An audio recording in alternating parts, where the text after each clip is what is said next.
When you are trying to come up with a yard drainage solution, a French drain is one of the most effective drain systems you can install to improve your property and your drainage of your backyard.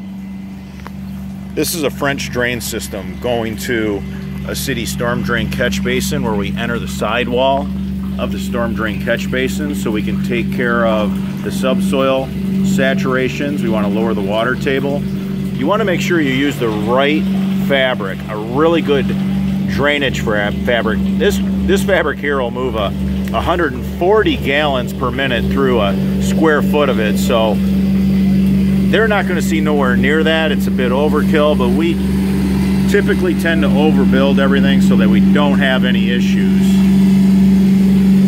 The drainage stone we use is not pea gravel, it's large aggregate. Then we go ahead and we fold this back. You know, here's a little tip. Always pin back the fabric on both sides of your French drain trench. That way when you're dumping in the stone, the fabric doesn't end up underneath the stone. Then you can just basically fold this, and you're not really looking for that much overlap, just enough to pin it, just to do what we call the stitch. You want to burrito wrap this. You want to fully contain your French drain system. You don't need a filter wrapped pipe. You don't want a filter wrapped pipe for the inlet portion of a drain system. You want to wrap the entire system, stone and pipe included. That's the right way to doing a French drain system. Now, to grow grass on top of a French drain system, you just need 2.5 inches of root.